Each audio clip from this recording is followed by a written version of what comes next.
Postal ballot ലഭ്യമായില്ലെന്ന് ചൂണ്ടിക്കാണിച്ച് സർക്കാർ ജീവനക്കാരുടെ സംഘടനകൾ അടക്കം നൽകിയ ഹർജി ഹൈക്കോടതി ഇന്ന് വീണ്ടും പരിഗണിക്കും. പലതവണ ആവശ്യപ്പെട്ടിട്ടും തെരഞ്ഞെടുപ്പ് കമ്മീഷൻ പോസ്റ്റൽ ബാലറ്റ് നൽകിയില്ലെന്നാണ് ഹർജിയിലെ ആരോപണം.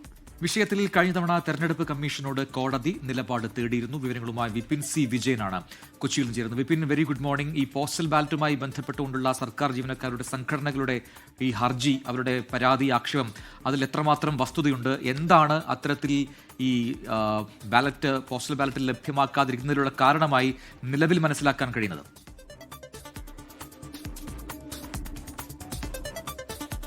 Good morning Prajin, Christina.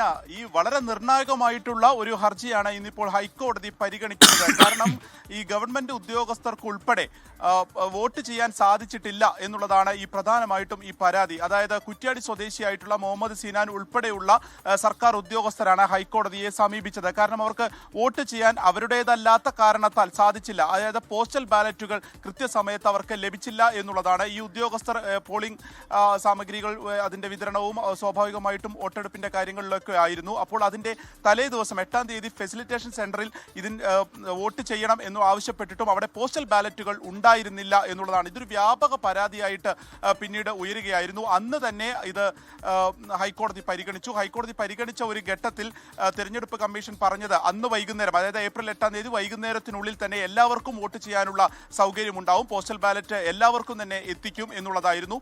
പക്ഷേ അത് ഉണ്ടായില്ല, അത് ലംഘിക്കപ്പെട്ടു എന്നുള്ളതാണ് പ്രധാനമായും ഈ പരാതി. അങ്ങനെ അത് 21-ാം തീയതി പരിഗണിക്കുമെന്നുള്ളത് ഗവൺമെന്റ് അറിയുകയായിരുന്നു. ഹൈക്കോടതി ഇക്കാര്യം അറിയിക്കുകയായിരുന്നു. ഇങ്ങനെ ഹൈക്കോടതി ഇത് പരിഗണിക്കുമ്പോൾ തെരഞ്ഞെടുപ്പ് കമ്മീഷൻ എന്തുകൊണ്ട് പോസ്റ്റൽ ബാലറ്റുകൾ എത്തിച്ചില്ല എന്നുള്ളതിൽ ഒരു വിശദീകരണം ഹൈക്കോടതി ചോദിച്ചിരുന്നു. അതിൽ ഇന്ന് ഒരു മറുപടി നൽകുകയും ചെയ്യും. ഇത് എല്ലാ ജില്ലകളിൽ നിന്നും, ഇപ്പോൾ എറണാകുളത്ത് നിന്നൊക്കെ ഏകദേശം ഒരു 83 പരാതികളോളം ലഭിച്ചിട്ടുണ്ട്.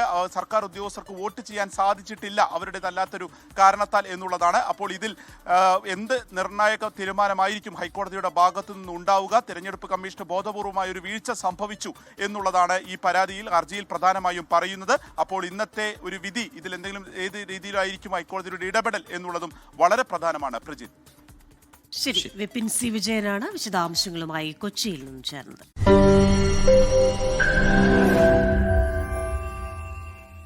ലോകത്തെവിടെയായാലും ഏത് സമയത്തും 24 വാർത്തകളും ഓഗ്മെന്റഡ് റിയാലിറ്റി പാക്കേജുകളും എക്സ്പ്ലെയിനറുകളും വിശദമായി കാണാൻ ഞങ്ങളുടെ യൂട്യൂബ് ചാനൽ നിങ്ങൾക്ക് സബ്സ്ക്രൈബ് ചെയ്യാം.